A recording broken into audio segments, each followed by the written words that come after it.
This is Sexy, Funny, Raw, where we chat all about the world of sex, from dating and relationships all the way to the adult industry itself. I'm Silvia Saige, and this is my Pornspective, answering all the questions you weren't even brave enough to ask Google. Get ready, because Sexy, Funny, Raw starts now. What's up, guys? Welcome back to another episode of Sexy, Funny, Raw. I'm Silvia Saige, your host, and I am, of course, joined in studio by my co-host, Dr. Eddie, who gives us his public health perspective. Thank you, Dr. Eddie.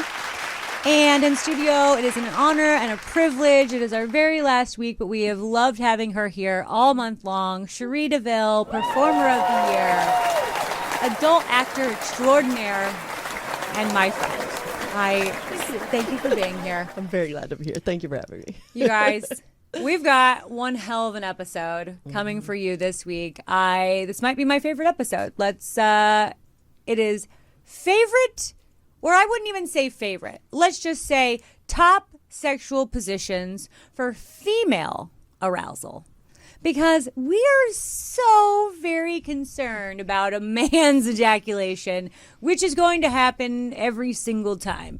But, well, I'm still concerned about that, too. And it's a nuanced discussion, but yes. Well, we're all still concerned with them, but I don't fear for their orgasm the same way I fear for a female orgasm. That's 100% Yes. Okay, yes, all right.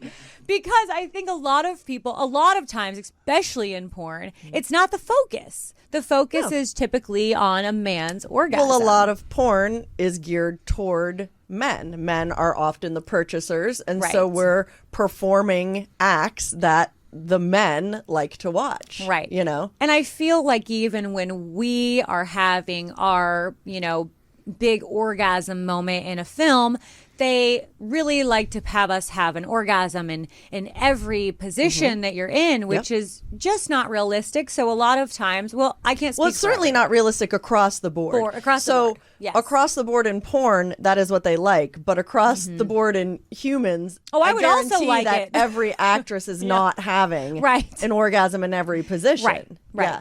I would love Especially that. because we all perform in lots of different kinds of porn. When I'm performing porn for the female gaze, I perform it very differently than when I'm performing porn for the straight male gaze. 110%. Yeah. But even we don't really show, there's very little female getting her pussy eaten on a porn. You see a lot of dick sucking. There is even they tell you in between every position, why don't you just go down and suck his dick for a little bit, just to kill a little bit of time. So in between every position is like me B-roll? going, It's like B-roll. It is. It's like me going down to suck his dick in between every position, either to keep it wet or whatever, just because it's something to do and it's what they want to see. That's right. Is you sucking a dick, but it's never in the interim, will you just lick my pussy? That is never a go-to, Well, but it's not about sexual pleasure, and most porn doesn't seem to be either. Right? Because women don't often orgasm from vaginal penetration alone. Yes. Right? And so that's driving us towards, I think, the conversation that we're getting at, which is that's not cutting it. Right. Well, not always. Right. Fair. And I will say I definitely have had an orgasm just by penis being inside me, but for the most part, it's clitoral stimulation. I know the majority of women, I can't think of any woman who I'm she's like, oh, no, I don't want you to touch it. Now, I know some women that sure it's sensitive. Exists. Yeah. I was going to say, I definitely know some women that say it's sensitive and they don't want you to overstimulate Be very it. gentle and very sensitive. Yeah. Or a lot of women don't necessarily love the vibrators. Yeah, because they're too it's strong, too much. Yeah. But for me, I'm crank it at the highest level we could get to. So there's different strokes for different folks. But I think almost any woman is going to prefer to have an orgasm by clitoral stimulation. Or a combination. Yeah, true. Well, and that's why specific positions are even better, more geared towards being able to do both, or giving you a better view of the area that you can work with, or give you more access for your hands and digits. Or toys. Or toys. Yeah. And so I think we need to be a little bit more diverse in the types of positions that we're choosing, because missionary may or may not work for some people. I do love Mish. Don't take it away. Reverse cowgirl seems to work for some and not others as well. So it really just depends. And it also depends on the people involved, the age range, the mobility. The shape of the penis, the shape of the vagina. Because, some people, like my best friend, her vagina curves really, really strongly. So for her, some positions are just out because of anatomy. And some performers were on her no list because of anatomy. You curve one way, I curve the other way, we're out. Interesting. So that definitely plays a role where, with a certain penis, I might love spoon, and with a different penis, that might be the most uncomfortable thing possible. True. That is so very true, because I think that about I love to ride, because that's where I will get off most of the time, because you're right. It's double. With your face facing their face? Yes. Riding regular cowgirl, because for the most part, I can ride your full penis and have my clit rubbing on your tummy. And so that's how I would get off on it. But if his penis is too large, that will never work, because you I can't get all the way down enough to grind. Absolutely. What a problem. Yeah. Or if they're super curved up, you might want to it depends. Like now it hits your G-spot, in regular, but not in reverse. And then it's just like punching into something else. Yeah. Really That's depends. again why I like the either a doggy position, or I don't know what you actually call it, but it's the position where the woman's on her back and then she has the half leg up, so you get face, boob, butt, and vagina all in one. That is good for me, because again, I can stimulate my clit by myself on the outside while all of this is still going on stimulation wise, Yeah. I certainly recommend like little pillows and like for the lower back and all of those types of positions. Well, you got to be comfortable. Seem to be well, really at least helpful. I have to be physically comfortable in order to have an orgasm. As opposed to what you're filming a lot of the times, which there's no way some of these things are comfortable. You mean 7 positions on a 2x4 with nails and glass isn't going to do it? Yeah. The amount of bruises I came away with after my last scene were unreal, but I also knew it was my last scene for a few weeks, so I was like, screw it, let's just do it. Let's make it look good. But that's the thing. If you're performing for a male audience, you're performing, first of all, they're not there in the room. They can't feel anything. So it's all about how it looks. It doesn't matter how it feels to you. It has to look great, which means it has to be open. When I say open, it means you have to see genitals.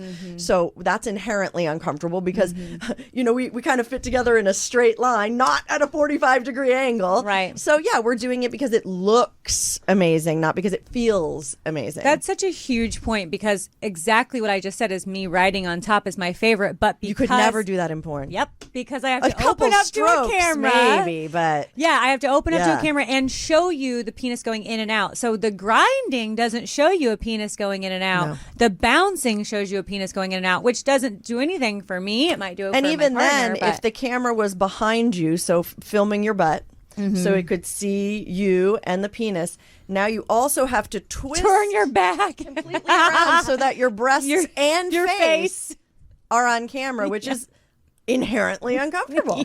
It certainly also creates an environment where, if that's the expectation, because that's what people are learning, that's the norm. Well, porn should not be sex education, 100%. Nor should watching The Fast and the Furious be presented in driver's ed. But that's a lack of sex education in our entire country. It is. Agreed. Well, and it creates a problem, because then they're like, I guess this is it. Your fantasy doesn't match up to real life sometimes. Yeah. Right? Because that's what you've seen. Yeah. That's what you learned. All of a sudden, the cowgirl position is not how you saw it in your head, or you've been watching it and masturbating to it for weeks and But weeks. that's why we need sex education. Just like driver's education, you have a realistic example of what it's going to be like to drive a car. You don't think that you're supposed to be able to do stunt driving. No one thinks that. They think it's fun to watch, it's exciting, it's energizing. But I think the fact that people think that is how you should have sex only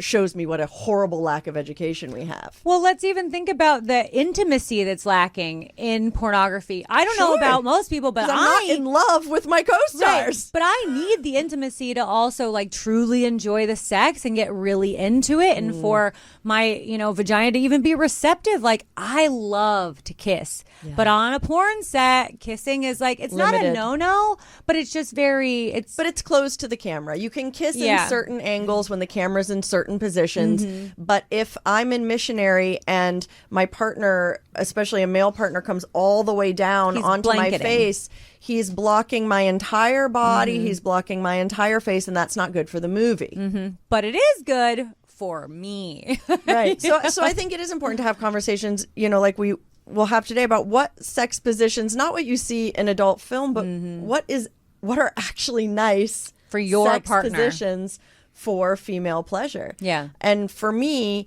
it involves multitasking. For me, I love both. I want vaginal and clitoral stimulation. Even when I'm masturbating, 50% of the time I enjoy penetration. Oh, interesting. I can easily have an orgasm just from my clit.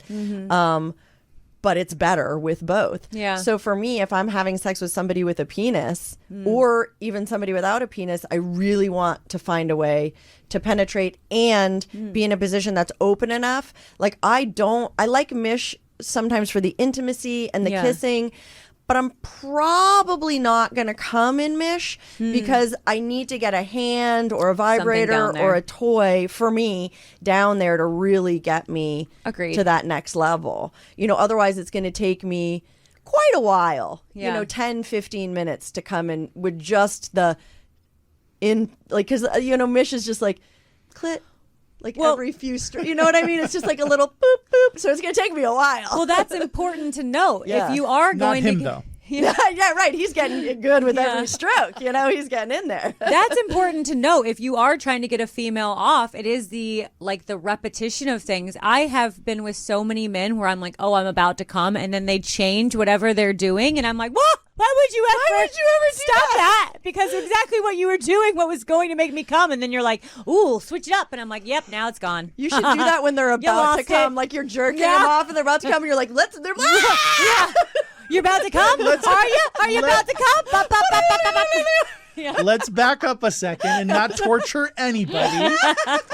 But let's say that perhaps if a guy is getting too close too fast, changing up positions can be very helpful. Absolutely. Yeah. To prolong the lustful, love-filled adventure that you're sharing together. For sure. And another thing I'd like to say, especially to men, is I'm really comfortable with you coming whenever, but I don't want that to be the end of the sexual experience. I really don't care if you get hard again or not. I might want to have sex for an hour. If you come in the first 10 minutes, that's fine. I'm not judging you or the length of time that it spent. But we're not done until we're both done. Or I'm not really going to be happy with you as a long-term. For me, I'm not going to be happy with you as a long-term partner. Do you have to last 2 hours in bed with your penis? No. Yeah. But I got an arsenal of toys. You have your mouth, you have your fingers. I could not agree with that statement more. I think I have offended so many men in my personal life because they have come and I have said that exact thing. Like, I'm not done. Like, we are not done here. That should here. be flattering. Yeah. You're still turned on Please and you come still back. want them to be a part of your orgasm. Yes. That's not offensive. That's flattering. From kissing me to touching me to whatever it is. Otherwise, I just go wanking in the bathroom and I tell you to go home. Yes. But I think because when men come, they go, okay, that was it. We're done. The accomplishment is done. We've accomplished what we came here to accomplish. Mission complete. Meanwhile, I'm not mission complete. I can have 5, 6 orgasms, Like, did I have an orgasm while we were having sex? Maybe, sure, but so I'd like more. Today I want more. Yeah. That was one beautiful thing about dating women is that the sexual experience is so fluid. One partner might not come at all. There's just no, the rules are just no rules. Different. Yeah. You know what I mean? I just really enjoy how fluid and pleasure oriented having sex with other women is. But I also think that this is a problem of not discussing it enough. 100%. Yeah. So because we yeah. don't discuss this and guys don't talk about this kind of stuff, because the expectation is that every guy is going to have a 12-inch master whatever and is Right. going to last for 3 hours. That's not reality. Yeah. Right? And so we have like these scripts in our mind that don't match up to real life and create a lot of these problems because the porn isn't about you getting off, right? And so that's how a lot of people have been trained that don't have these kind of conversations. And so that's why it's so important to have these conversations all the time. And that's even more important why I think like sexual education is important, because it's about relationships and people. And if you're really worried about like marriage values, then why don't you talk about some of these important aspects of relationships in general? Absolutely. Which can improve every kind of relationship, right? And so like, it's like we're not educating people so they don't understand, and then guys have misconstrued scripts in their head that they're trying to play into, and all of these things combined create an environment where it's, I don't know if it's rare, probably not in the circles of guy friends that I have, but certainly in the world it exists where a woman getting off doesn't come first. Right. Even though a lot of the guys I know for sure are always like, get her off first. Yeah. And then because it's so easy typically for many men, not all men, but that's certainly not the norm. Well, and even though I think, because you made a good point of like a lot of guys, say like, oh, get her off first. Well, you may think you are, but there are also so many women out there that are faking orgasms for you to build your ego and end the situation.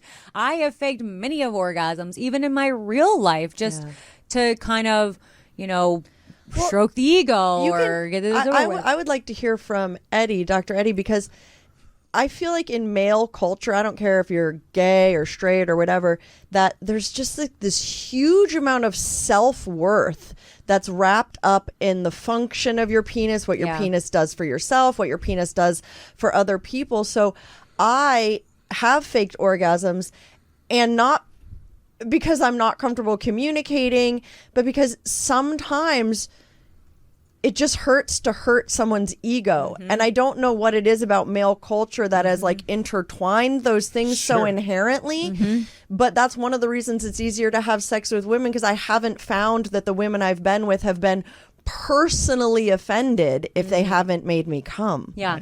But that doesn't seem to be my experience with male partners.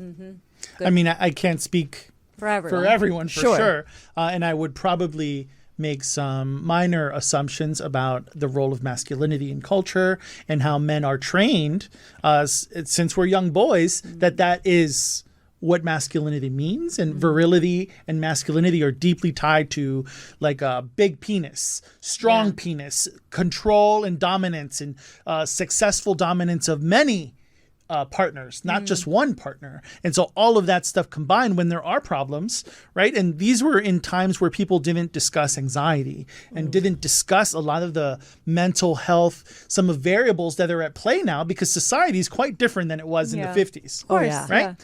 Not to say that this didn't occur in the 50s, but it certainly wasn't a conversation in the 50s. Wasn't talked about. So now we're talking about it because men have been suffering from anxiety, and all of these things are interrelated, but we're still pushing a script, certainly in lots of parts in this planet, but certainly in this country, where masculinity is deeply tied to the value of a man, how much money you make, how many women you can conquer or partners you can conquer. And so I think it's a very nuanced and complicated thing. I don't think there's one answer to say this is the direct relationship on a man's penis, because it's all of these things, right? Especially in certain instances, if a man is dating a woman that makes more money, that might also play a role, especially for women like successful entrepreneurial women, right? That's always going to be a variable potentially. And so what does that mean? The only thing I could possibly imagine is having better conversations where it's okay to be vulnerable, where it's okay not to have to get hard all the time.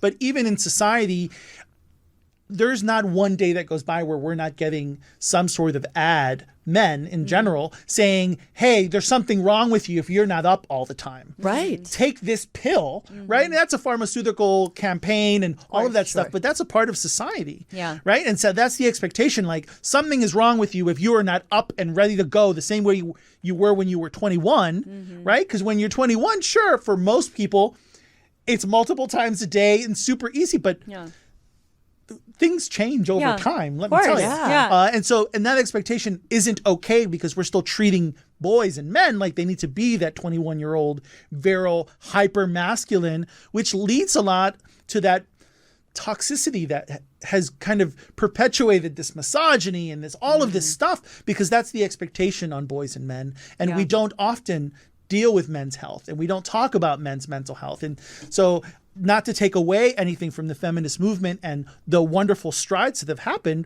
but men's issues also matter. And if we're talking about relationships, in a lot of instances, these are half of the partnership. Oh, absolutely. And so not talking about anxiety and issues and those changes that how we value masculinity all have a role to play. And anxiety and stress that might impact one person, of course, impacts erections. Yeah. Right? And so the mental space that the man has to be in is a complicated one, and it's more complicated to do it multiple times, and that changes over time as well. But none of those things are discussed. And so guys' issues often take a back seat because it feels like if we're having those talks about men's health, we're taking something away from all of this, the importance of women's health. And that's in fact not true. It's just men's health isn't really discussed, and there are important things going on for guys too. Oh, absolutely. I think that the society we've lived in, the defined gender roles have harmed everybody very much. Yeah. You know, men don't feel like they can communicate, and you know, if you're talking about like the orgasms, why would we want to lie? Just like it's the same problem. It's just two different sides of the same gender role issue. I don't necessarily have a solution to your example of hurting someone's feelings, but I think we do a disservice when we're not being honest and when we're not having those conversations. As an adult, I feel that way, but I remember as a younger woman being very concerned that my male partner would reject me. I still feel that concern. I still feel like if I haven't made you come, I haven't like done my job as your partner, you know? So like there definitely is still like that stigma. I think because you are in a relationship, so you feel comfortable in that relationship, I think that might be where you feel that. But I still very much feel the need to lie to people about their ego all of the time. I would imagine that it's even more difficult, especially for women at your levels. Yes. That the expectations are quite high. And so if a man is not meeting those false expectations of the script that we're learning from porn to satisfy in that arena, then it could have like a magnified. Well, especially if a man that I meet has seen me on film and they expect a certain sexual performance, they're not going to, not because I'm not enjoying sex, but because I'm enjoying sex. Like, I'm not going to do any of what you've seen because I would like to enjoy having sex with you. And they might take that as the opposite. Like, she was way more quiet. She was in very few positions. She was, you know what I mean? Like, they might be like, wow, she wasn't what I expected at all. But I'll be like, well, I actually came. I had a great time. If you care. That's also the script that young men and people watching porn and learning from porn, that's what they're learning. Right? And so then the reality of any partner doesn't match up to that because it's not multiple positions bent over like the railing on the whatever parking lot. But it is bent over on the railing, just so you know. I'm not going to say who it is because I don't know if she would want me to share this, but one of the very toppest, most famous porn stars that everyone absolutely knows in real life likes to have sex silently in one position. Interesting. There's probably a lot to unpack in there. Do you know what I mean? But like, so our on-screen personas are often. Oh yeah. You know. Oh, absolutely. Yeah. No, so I thought you were going wrap it up, but you were scratching your head. I was very confused. I was like, oh, we got to go. It is time. Yeah.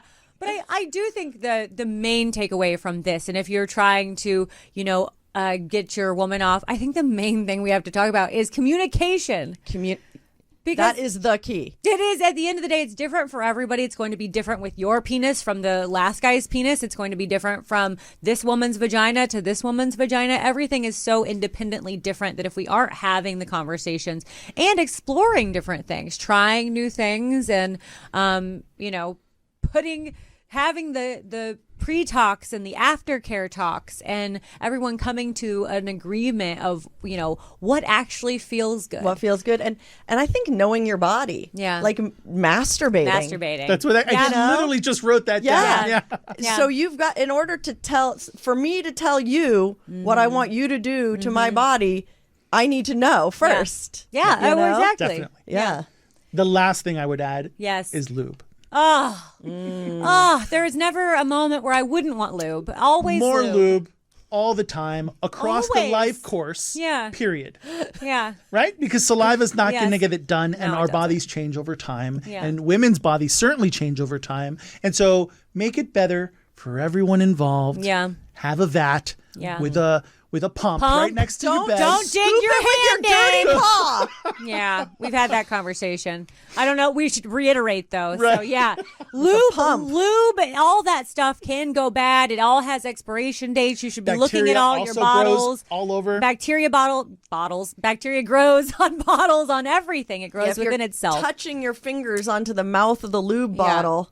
Yeah. It's contaminated. Clean your toys, clean all the things. But yeah, have the talks, because at the end of the day, there are a million ways to get a woman off, most of them clitoral. But have the conversations, try some new things, and guys, don't be afraid to explore. Yeah. Yes. 100%. Yeah. And that could be so much fun in relationships to try things and be like, we're never doing that again. Yeah. Like we have this fun. But now we know. Memory. Yeah. We'd be like, wow, well, it didn't work out, but I had a good time doing it. I can't say that we don't try new things. Yeah. Right? I've definitely done that where the thought in my head did not play out in the same scenario. You know what's going to be awesome? Oh, Lord. Yeah. No, that was... Yeah. Sex in a roller chair. Not as fun as you think. All right, guys. I had so much fun. I thank you so much, Cherie, for being here with us this whole month. Well, we appreciate you so much. Everyone, you're going to want to look her up. So tell them where they can find you. You can Google me, Cherie DeVille, Instagram, Cherie DeVille XO, Twitter, Cherie DeVille. I love it. Thank you so much for being here with us. Thank you, Dr. Eddie. We love you so much for everything that you do for the show, giving us your public health perspective. We appreciate you to no end. And guys, I think that's it. So until next time, adios.